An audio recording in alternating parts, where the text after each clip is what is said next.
Hello students. Professor की कलम से इस कार्यक्रम में आपका स्वागत है। आज के इस लेक्चर सीरीज में हम बात करेंगे द वीवर बर्ड कॉफी अविनोर का एक बहुत बेहतरीन और बहुत इंपॉर्टेंट पोएम। कॉफी अविनोर इस कविता के माध्यम से क्या कहना चाहते हैं हम समझने का प्रयास करेंगे। The poem speaker uses the weaver bird coming and building a nest at his house as a metaphor for the colonization of Ghana. African देश है घाना, और इस देश में जब विदेशी आक्रांताओं ने आक्रमण किया और एक पंछी के रूप में जब वो आए घोंसला बनाया, इस बात को कॉफी अविनोर एक मेटाफर के तौर पर यूज करते हैं। साम्राज्यवाद कैसे विस्तारित हुआ और किस प्रकार से वहां के लोगों का शोषण किया गया, इस सारी कहानी को इंगित करती हुई ये कविता है। हम घाना और भारत ये दोनों देशों की परिस्थितियों को एक ही धरातल पर परख सकते हैं, क्योंकि पौने 200 साल तक हमने भी ब्रिटिशों के साम्राज्य की गुलामी को झेला है। इसलिए कॉफी अविनोर का दर्द और हमारा दर्द एक जैसा ही है। विदेशी आक्रांता बहुत ही होशियार थे, इसलिए उन्होंने हमारे ऊपर इतने सालों तक राज किया, या हम लोग मूर्ख थे इसलिए हमारे ऊपर इतने साल तक गुलामी का शासन चलता रहा। ये दोनों चीजें हमें सोचने पर मजबूर करेगी। Kofi Avianor, a late Ghanaian poet, wrote a post-colonial poem titled The Weaver Bird. It uses the weaver bird as a symbol to signify the arrival of colonists in Africa. Africa, Asia, तकरीबन सारे देश पर 2/3 दुनिया पर ब्रिटिशों ने और बाकी सब देशों ने राज किया है। It portrays the colonizers' invasion as well as the plight of the colonized people. किस प्रकार से उन्होंने अपने साम्राज्य का विस्तार किया और किस प्रकार से वहां के लोगों ने सारी त्रासदी को झेला है, ये सारी घटनाओं को हम इस कविता के माध्यम से समझने का प्रयास करेंगे। The University of Ghana was where he taught African literature. While attending a Story Moja Hay Festival in Nairobi, Kenya in September 2013, Professor Avianor was among those slain in the attack of the Westgate Shopping Mall. 2013 में coffee अविनोर को एक घटना के दौरान अपनी जान भी गंवानी पड़ी। Portugal, Spain, France, United Kingdom, Germany, Belgium, Italy, न जाने कितने सारे देशों ने अपने अपने साम्राज्य का विस्तार करने का प्रयास किया था। भारत भी इन सारी समस्याओं का केंद्र रहा है। समझने का प्रयास करते हैं वीवर बर्ड में कॉफी अविनोर क्या कहते हैं। The weaver bird built in our house. Weaver bird जुलाहा पक्षी है, बयाज जिसको कहते हैं। चिड़िया ने हमारे घर में अपना घोंसला बनाया। यहाँ पर घोंसला, चिड़िया, ये सारी चीजों को आपको प्रतीकों के रूप में समझना है।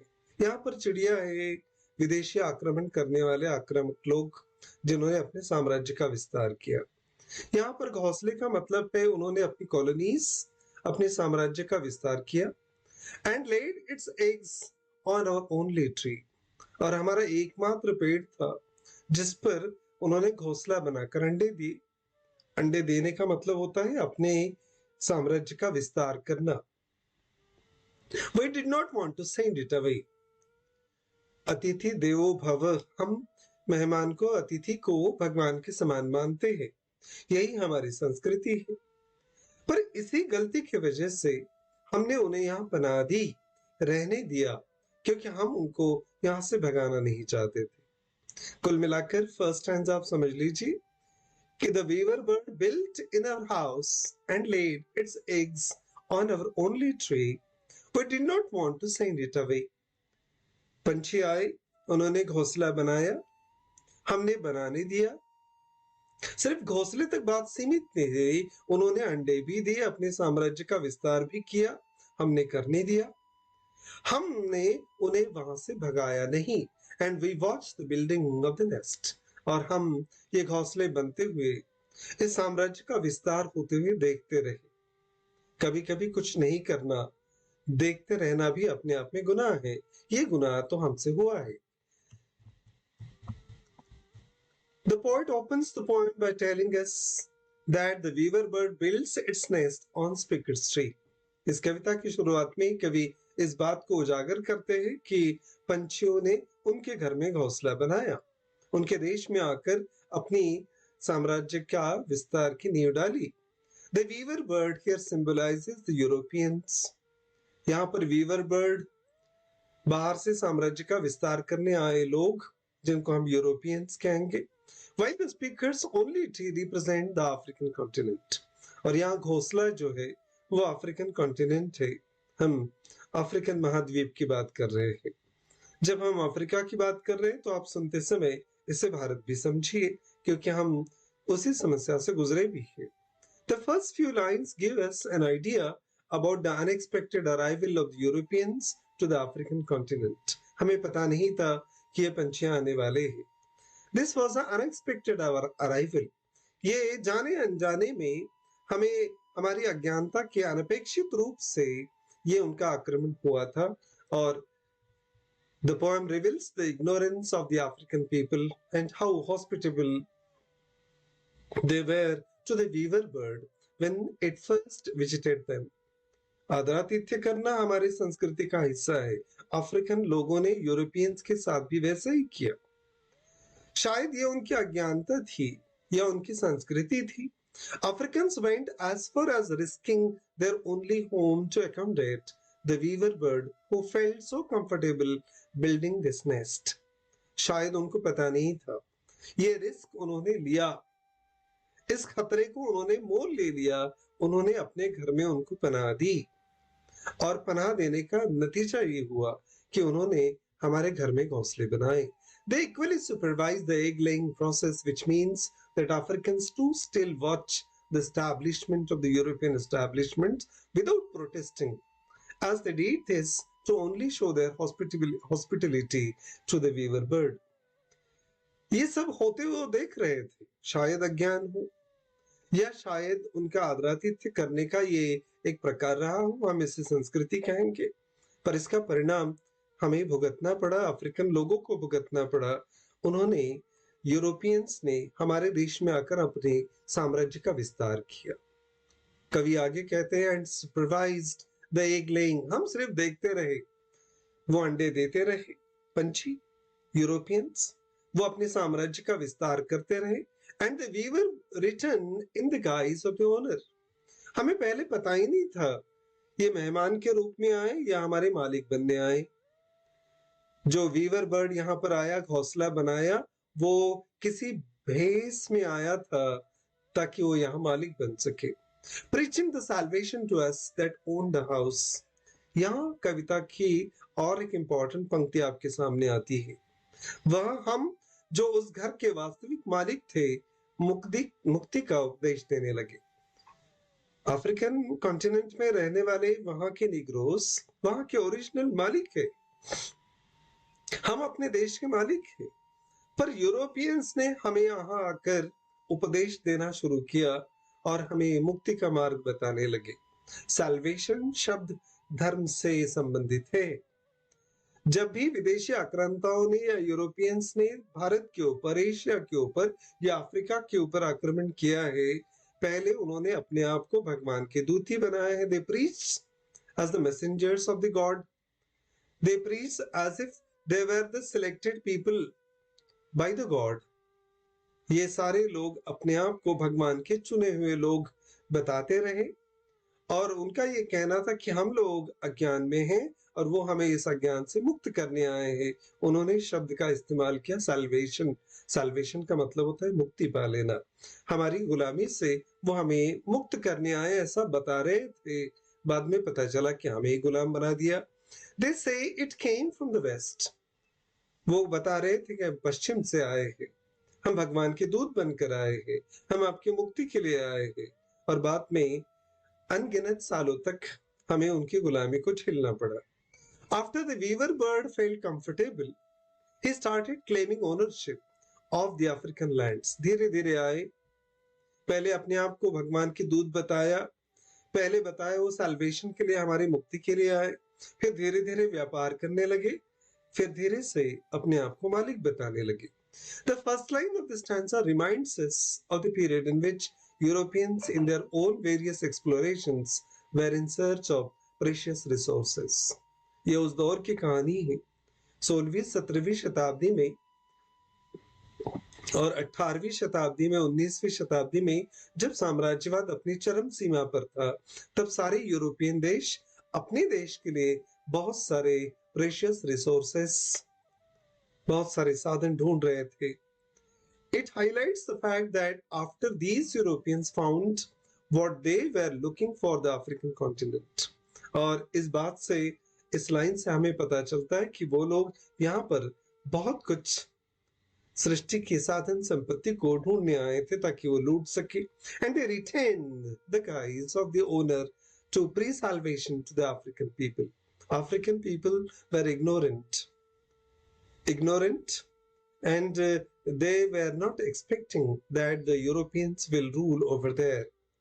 पर ये हुआ और उन्होंने अपने आप को धर्मगुरु के रूप में, धर्म के रूप में स्थापित किया और फिर धीरे धीरे उन लोगों के मालिक भी बन गए। धर्म किसी अफीम की गोली से कम नहीं। अगर धर्म का नाम लेके, मुक्ति का नाम लेके लोगों को बेवकूफ बनाया जाए तो शायद लोग बन भी जाते हैं। After the weaver bird felt comfortable, he started claiming ownership of the African lands. और उन्होंने पूरे अफ्रीकन देश को ही अपना मुल्क कहना शुरू कर दिया। This means that Europeans use religion as a tool of African mind to enslave them as people and take ownership of their lands and resources. वहाँ के जितने साधन थे, नैसर्गिक संपत्ति थी, वो सब अपने कब्जे में लेना शुरू कर दिया। धीरे धीरे यूरोपियंस ने अपने आप को धार्मिक रूप में पेश तो किया, पर बाद में वो मालिक बन बैठे। धर्म के आधार पर देश को कब्जे में लिया जा सकता है, धर्म के आधार पर लोगों को बेवकूफ बनाया जा सकता है, और सत्ता तक पहुंचने का धर्म बहुत आसान रास्ता बन गया है। The poet then again emphasizes the weaver bird's trick in preaching the gospel. ये अपने आप में इन लोगों की एक ट्रिक थी, एक शातिर दिमाग था उनका। Preaching gospel, introducing the doctrine of the salvation to the African people. वो मुक्ति का मार्ग बता रहे थे, मुक्ति का सिद्धांत बता रहे थे। And also predicting the future of the African lives by using messages from its books. कोई किताब लेके आए, कोई धर्म की पुस्तक लेके आए, वहां से पढ़ पढ़ कर सुना रहे थे, उनके मुक्ति का मार्ग बता रहे थे और धीरे धीरे उनको गुलाम भी बना रहे थे। The last line of this stanza shows us the limits of the African New Horizon. This means that the Africans have experienced a new culture and their new experiences are only limited by the laws and the practices put in place by these Europeans. Africa में या Asia में अगर Christianity का विस्तार हुआ है या धर्म का विस्तार हुआ है, हमने यूरोपियंस धर्म को अगर अपनाया है तो इसमें सबसे बड़ा कारण है उन्होंने धर्म के माध्यम से ही देश को गुलाम बनाया। बाद में परिणाम ऐसा हुआ कि उनके रीति रिवाज को, उनकी प्रार्थना की शैली को, उनके चर्चेस को, उनके मंदिरों को ही हमने अपना धर्म मान लिया।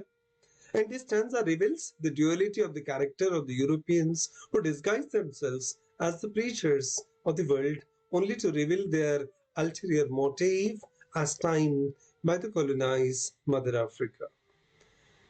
अपने आप का उनका दोगलापन या दोहरा चरित्र यहाँ पर रिवील होता है, स्पष्ट होता है कि यूरोपियंस लोगों ने अपने आप को धर्म के वेश में जो पेश किया, धीरे धीरे पता चलने लगा कि वो प्रीचर नहीं थे, वो धर्म गुरु नहीं थे, वो तो शासन करने आए थे, वो तो तुम्हें गुलाम बनाने आए थे, और धीरे धीरे पूरे अफ्रीका को उन्होंने गुलाम बना लिया।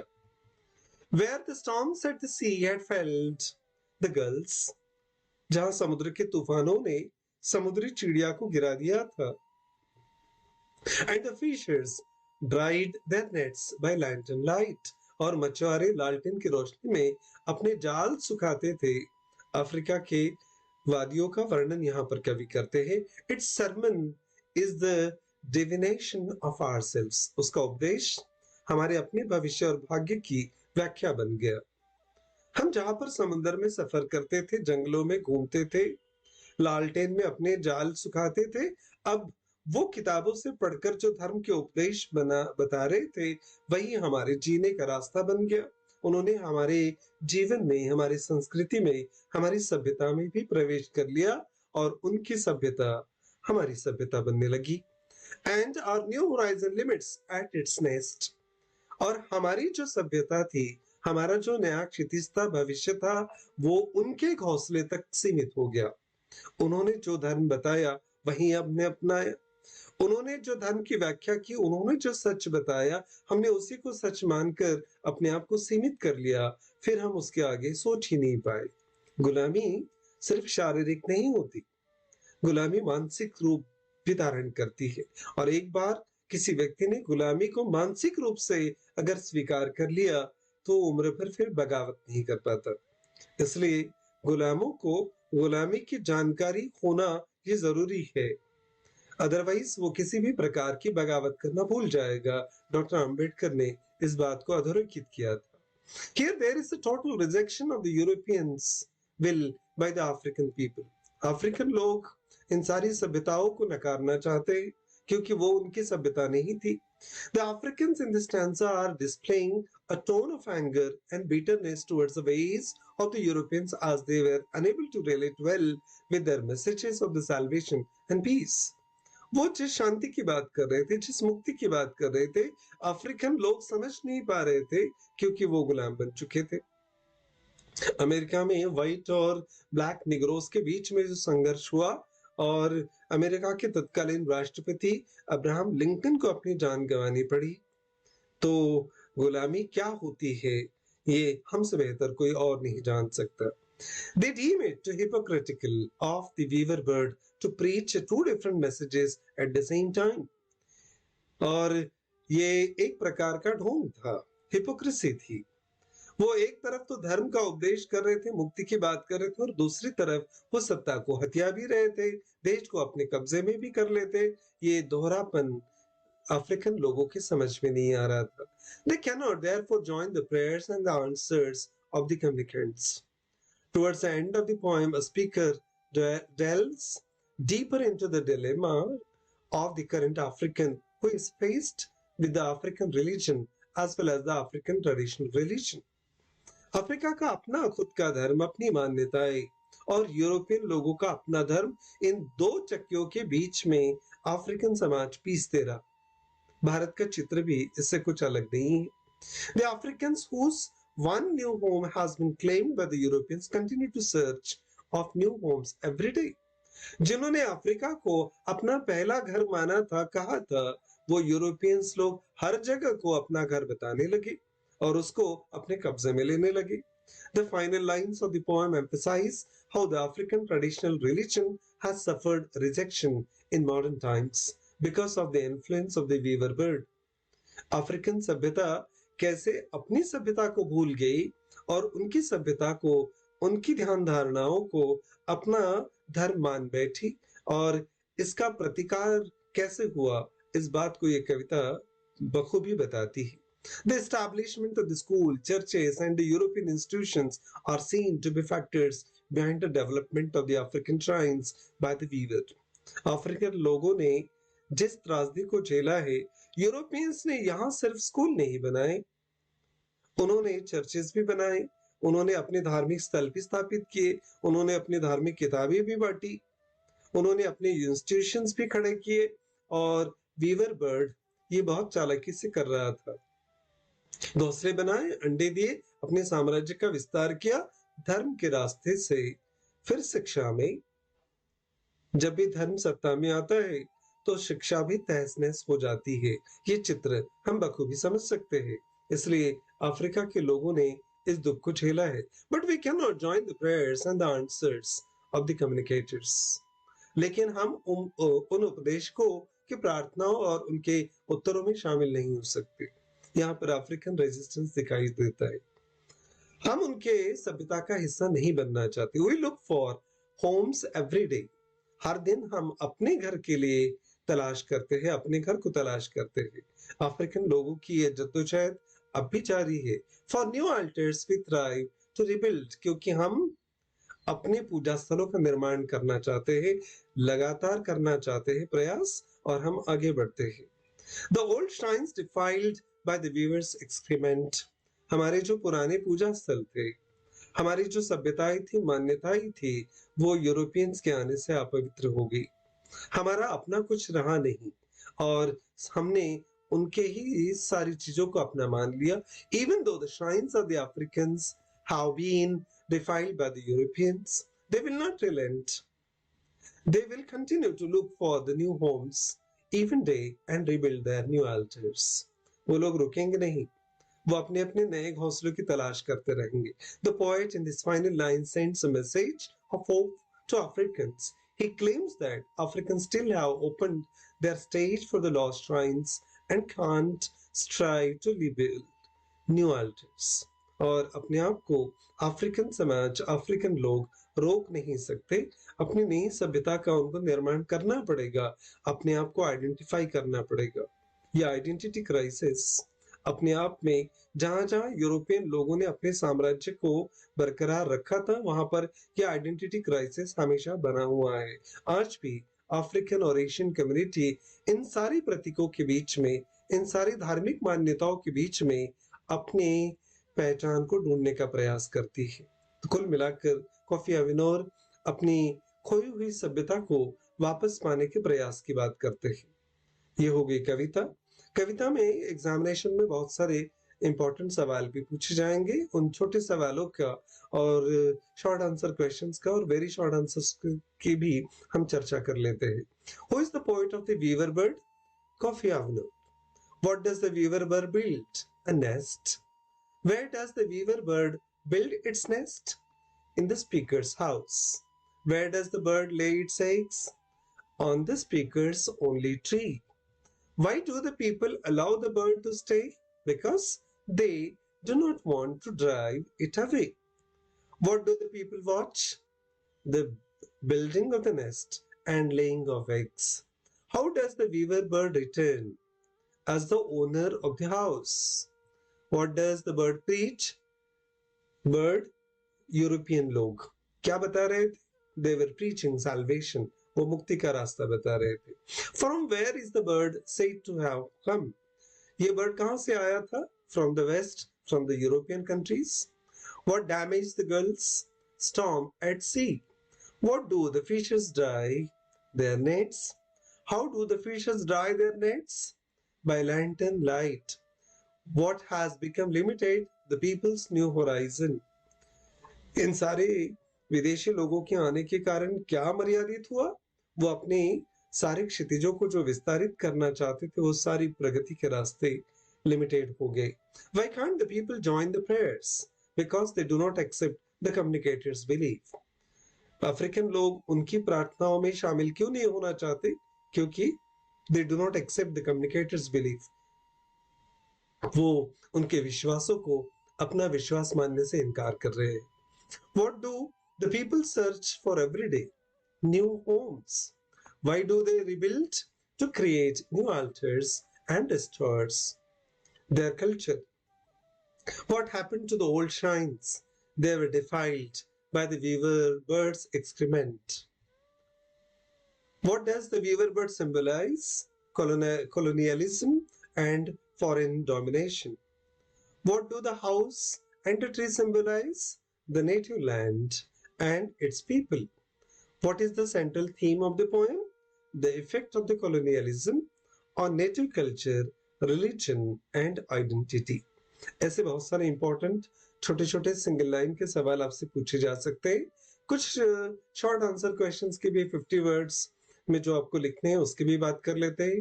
Who is the weaver bird in the poem? What does it symbolize? इस कविता में वीवर बर्ड कौन है और वो किस बात का प्रतीक है? The weaver bird is a symbolic figure representing the European colonizers and Christian missionaries. It first appears harmless, but gradually takes control of the natives' home and culture. Through the symbol, Gabriel Okara shows, यहाँ पर coffee अविनोर how colonialism replaced traditional beliefs, customs, and identity with the foreign religion and authority. Why did the people allow the weaver bird to build its nest? The people welcomed, यहाँ पर misprint हुआ था Gabriel ओकरा, आप इसको coffee आविनोर समझेंगे. Why did the people allow the weaver bird to build its nest? The people welcomed the weaver bird because they believed it was harmless and had no intention of sending it away. They even watched it build a nest and lay eggs. However, their kindness was later exploited when the bird claimed ownership and dominated their home and culture. How does the weaver bird become the owner of the house? Weaver bird इस पूरे African continent का मालिक कैसे बन गया? The weaver bird returns pretending to be the owner of the house. It begins preaching salvation to the actual owners, showing how colonizers gain control over native lands.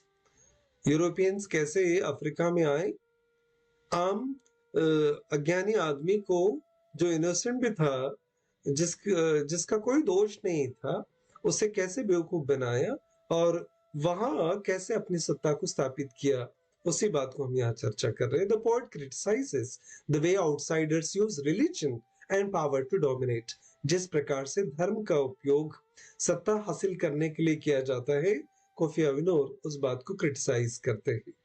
Dominate indigenous people and their traditions. What does the poet mean by they say it came from the west? Europeans west से आए, पश्चिम की तरफ से आए, इस बात का क्या अर्थ है? The phrase refers to the arrival of the European colonizers and Christian missionaries from the Western countries. They brought a new religion and culture claiming to civilize the natives.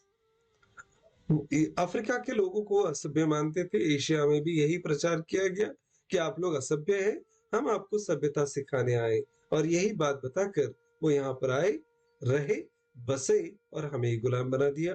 The poet suggests that their arrival caused the loss of traditional beliefs, freedom and cultural identity. हमने सिर्फ आजादी नहीं गवाई, हमने अपने पारंपरिक विश्वास को भी गवाया और हमने अपनी सांस्कृतिक पहचान को भी गवाया.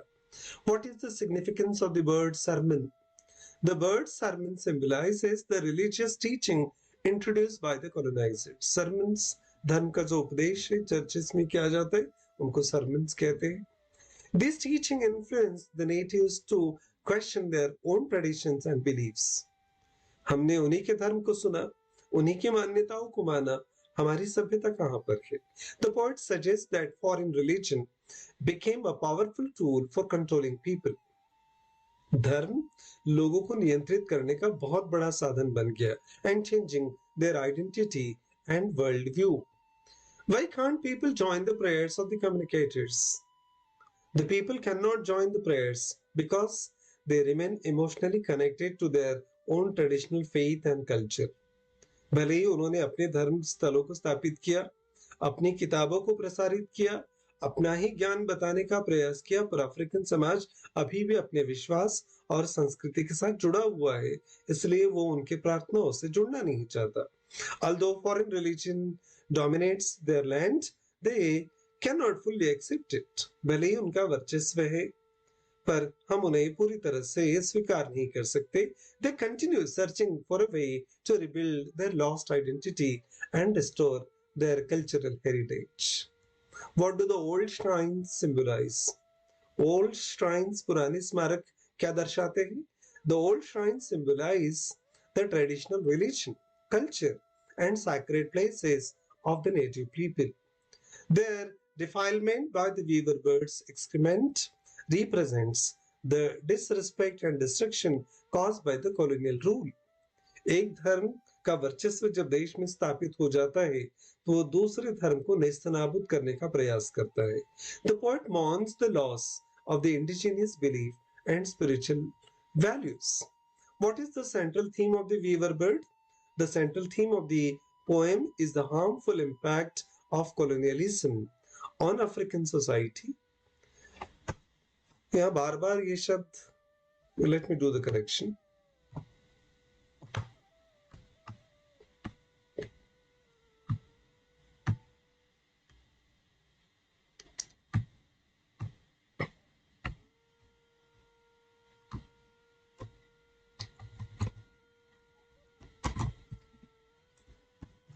poet is Kofi Annan, and he shows the poem highlights cultural loss, religious conflict, identity, and the struggle to reclaim traditional values and freedom. What message does the poet convey through the poem? The poet warns that the foreign domination can destroy a nation's cultural, religion, and identity of the people, fail to protect them. He encourages readers to value their heritage and rebuild what has been lost. The poem is powerful protest against colonialism and cultural oppressions. जो सांस्कृतिक आक्रमण हुआ है वो सिर्फ आजादी के ऊपर आक्रमण नहीं था, हमारी संस्कृति को भी छीन कर और छिन्न भिन्न करके चला गया। ऐसे बहुत सारे इंपॉर्टेंट सवालों को हमने आज डिस्कस किया है। उम्मीद करता हूँ कि ये सारे डिस्कशन, सारे क्वेश्चंस आपको एग्जामिनेशन में मदद करेंगे। This is doctor Umesh Bansod, professor, J.M. Patel College, Bhandara, Maharashtra. Thank you very much for watching this video. This video is also available on my on my YouTube channel, Grammar Planet by Dr. Umesh Bansod. Thank you very much once again.